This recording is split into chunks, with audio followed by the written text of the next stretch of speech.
Welcome to the bold analysis, ladies and gentlemen. The statement, which I want to call the bombshell from James Orengo, ahead of the Sabasaba protest, has really irritated or rather angered President William Ruto. And in this podcast, we are going to put it at the context so that you see why what Orengo has said a day to the Sabasaba protest is a big blow to the Kenya Kwanza administration. Before we look at that, I want to humbly request you to subscribe to our channel, click the notification bell and like our videos. And thank you very much for supporting this podcast and subscribe. I normally say subscribe to this channel because we have a different approach to political analysis. When something happens, we make sure you put it at the right context.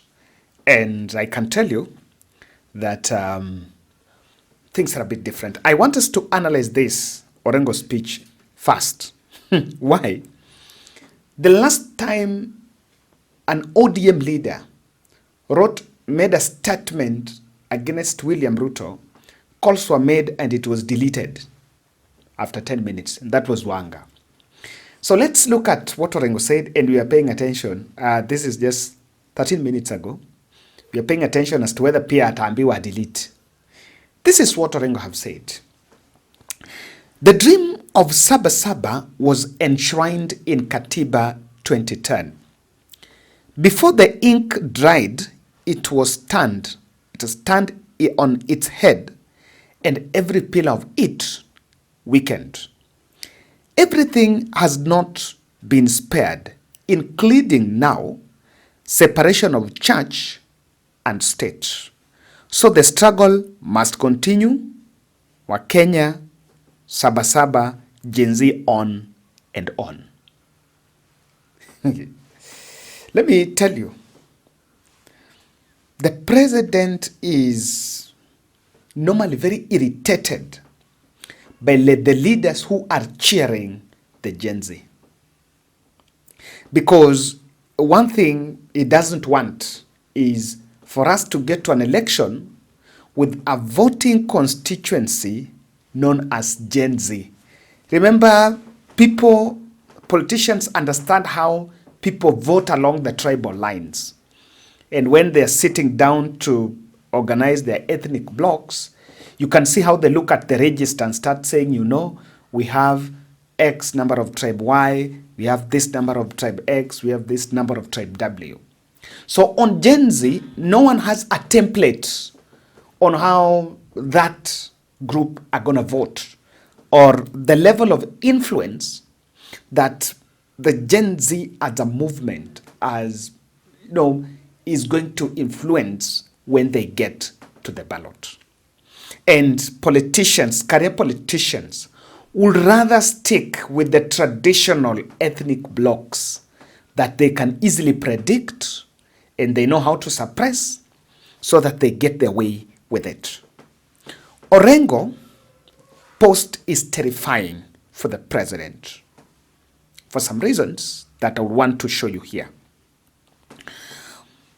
He is actually putting up one of the reasons why Kenyans must support Sabasaba, and is saying that one of the pillars of the 2010 constitution is actually being weakened, and he has singled out the issue of the president putting up a church in State House.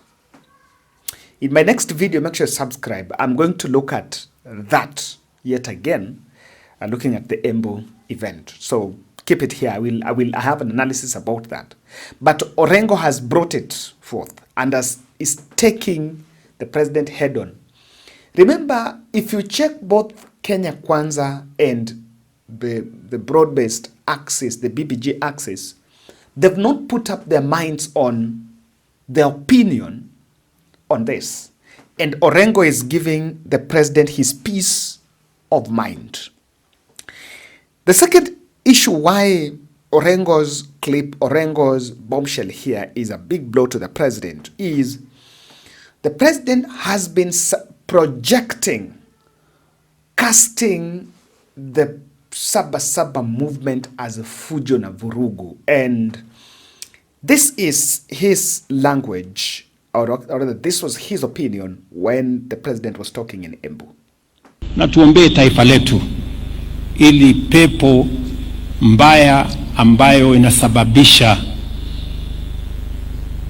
furugu, mali kuharibika, michafuko, fujo, hiyo pepo ishindwe katika taifa letu la Kenya. We want a peaceful nation. Tunataka taifa yenye iko na amani.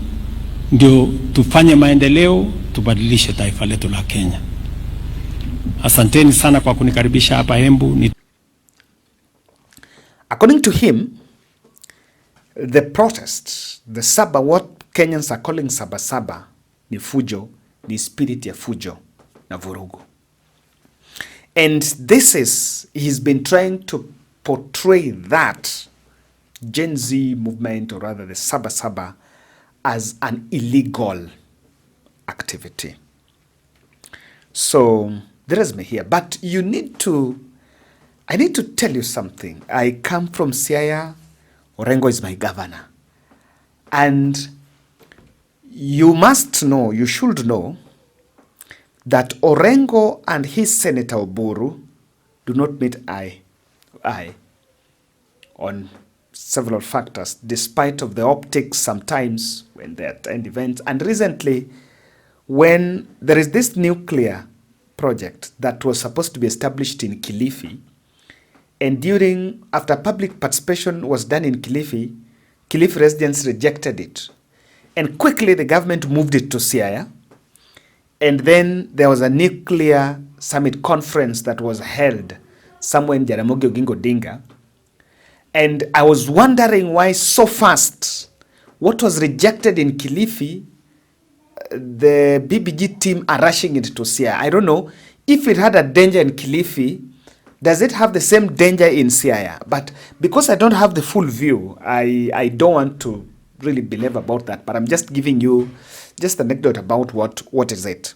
And Orengo, my point is that conference was held in Jaramogi Oginga Odinga University and Orengo did not attend. I have established that actually Orengo was in the country. But then yesterday, Oburu Odinga, who is Raila Odinga's brother and has been people that, one of the leaders that has now been putting himself as the chief campaigner for the broad-based, was saying this about Sabasaba. For their own purpose. Let the Gen Z put their agenda up and then let us try our best to solve the issues which are being raised by our young people without killing them. We don't want our people to be killed, and I cannot support the loss of life. I also cannot support loss of property. But what we must support is democracy. We must realize that in a democratic system, there are elections which come every 5 years. If you are given mandate to serve, you serve as within the 5 years given to you by the Constitution. If you fail to serve well, the people will come up and defeat you in an election with proper arrangement for replacement. And that replacement must include proper agenda, how we are going to deal with the issues which you have failed to solve. That replacement must include how we are going to deal with the issues of unemployment, issues of development, to grow our economy faster so that everybody can have plenty in their hands within our ability, within our boundaries. But those changes which we have to make after 5 years, it does not include picketing and rioting and demonstrations. Demonstrations are not a means to change systems. Demonstrations are a means to express opinion which you don't want to accept. People want to show you through demonstrations. But we should not use demonstrations as a means of changing. How, when you say you want to go and occupy State House, under which provision in the Constitution do you want to go and occupy State House? Now, Odour was also talking in Siaya. He was launching allegedly some digital hub. Now, to that end, there is something I want you to see, that the reaction, the statement from Orengo is also coming at a time Odour and the team were pushing that. Now, I want us to leave it out. I want us to pull it out, away from Siaya a bit and look at what eminent persons and how the state has been trying to maneuver their way around Sabasaba. And that is why when someone like Orengo, remember, is not a broad-based praise and worship. He's not, by the way. And yes, he attended the State House event. And I did analysis here, told you that development is how the president has made it clear that for you to get development, lazima uende kwake, so everyone has to go, and that's why he did that. But there is something Orengo is telling the country, that I remain within my principles. In fact, even before I look at what other leaders are saying, the president and his team are projecting Sabasaba as a Rigathi agenda. So when Orengos are legitimizing it, they really got irritated. But look at some, how the state is having different goalposts on Sabasaba. Franklin Bett, a senior politician from Rift Valley and KANU Operative and ODM, even was in ODM at some point. There is a soundbite of him warning the country about anarchy. Are insightful and potent with little consequences. The Gen Zs have their own disruptive engagements. Elsewhere, the so-called goons wreak havoc on the economic fabric of the citizens and the state. The sum total of all this will result in mistrust, animosity, and a tattered economy, let alone unstable political atmosphere. In short, we are, as a people, self-destroying ourselves. The nation is hurting. The people are hurting. If we don't, we are drifting to a state of anarchy. Now, let me tell you, let me put up my mind on something here. Protest is a tool, and I'm picking up what Franklin Bett is saying, and the other fellow Borodinga is saying. Protest is a tool of showing dissatisfaction with probably how things are being done about an institution or about a policy or something. But it's also about individual. If you don't want someone, you can also protest. We don't want so and so. We've always seen that. So if someone is protesting and is saying, I will occupy State House, does that person have a problem with the State House? No. That person is simply saying, I don't have, not that someone doesn't want the State House as a building. No. This person is simply saying, I have a problem with the president. State House is the residence of the president. That is the president's offices. And it's the symbol of power.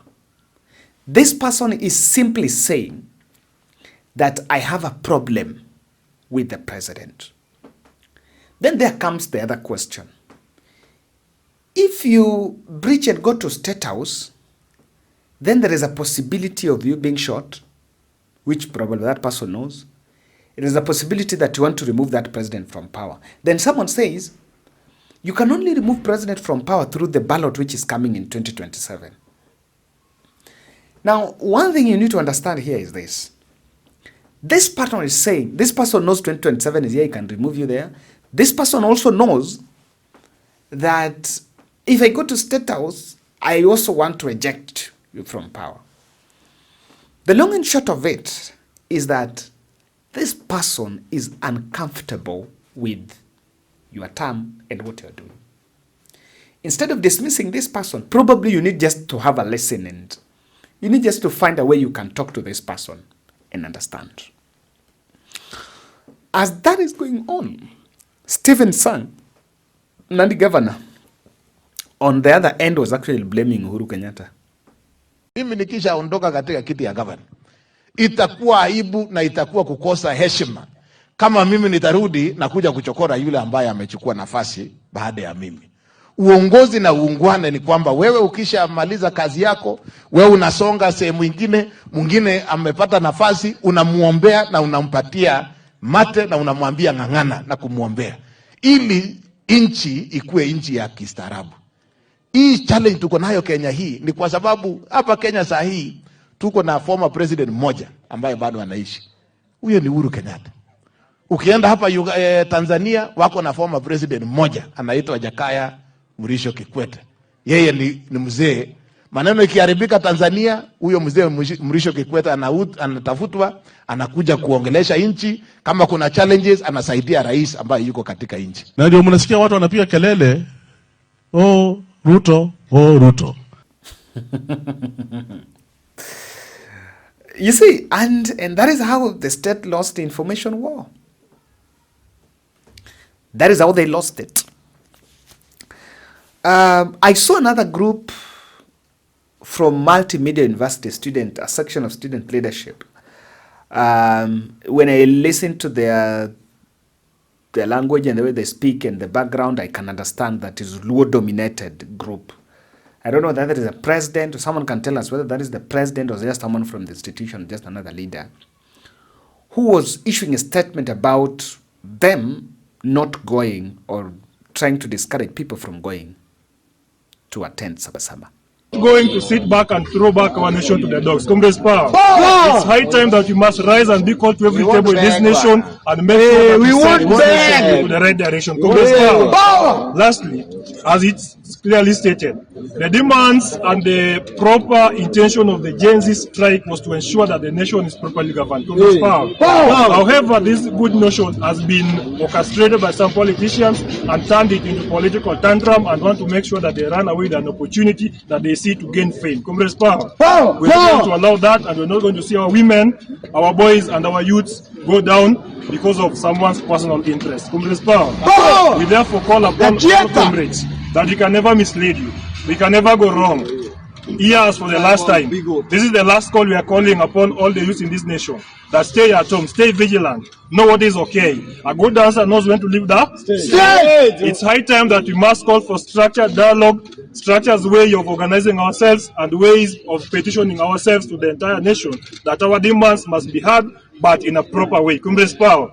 We are not going to see this nation going to anarchy. The main call for this media press briefing today is to remind comrades and the youth and the parents in this nation that Kenya is bigger than any one of us. Comrades, power. Therefore, we are not going to sit and relax and see each and every person trying to make this country go back to the dogs. This is not a banana republic, and we're going to stay vigilant. Let's remain focused, and let's ensure that tomorrow the Sabasaba, the good intention of Sabasaba remains, not for political gains, not for political tantrums, not for looting, not for raping, and not even for taking political credit. Comrades, power.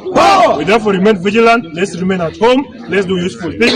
Let's go to the farms. Let's go to schools. Let's get knowledge. Let's do things that are useful. Comrades, power. So unless there's a now you can see attempts. There is even another ODM leadership that has also called another meeting in Nairobi here, talking about how they need to, how they are opposing the protest and so on and forth. So you can, from just the sound bites you've seen, you can feel how the state is moving is making peripheral moves just to try to shield. I've heard Ruto, public service here, saying people must go to work, and if you don't go to work tomorrow, you'll be sacked. Schools have silently issued letters for the parents not to take their children to school. And even me, I cannot allow my children to go to school tomorrow because there is no way they can go to school and the state is saying people to go to work. Like in asubuhi, they have barricaded roads. I don't think it's there. We've seen children who are shot on the way from school. I just showed you in the other video. Why Orengo bombshell is a blow to President Ruto? Why? Ruto has been handling Sabasaba protest as an illegitimate call and has refused completely and has taken a stand to dismiss that group and not listen to them. And in fact, the issue of the church, I'm afraid tomorrow it might get in the placards. Yes, I will really listen, I will really be doing political analysis on Sabasaba. The ODM party is not solidly intact. What would the president want at this point is an ODM party and the broad base solidly behind him, calling press briefings left, right, and center, and denouncing the Sabasaba protest. Orengo has spoken, has given his peace of mind and principle on what he believes in. And that is, he was also taking the Sabasaba moment to remind the country that maybe you think I've been subdued, I've not been subdued. There is a principles that I stand for. And this is the principles of governance. At a time, there is a popularity decline for Odinga. We will have to look at that sometime. The state has also been struggling to pull out Raila Odinga mania. There is this Nairobi. And in fact, it is a fallacy that it is Raila mania who can run protest. What we've seen in this country is quite a different thing. And remember, you must also know that Raila Odinga is quiet about Sabasaba. He's not spoken about Sabasaba.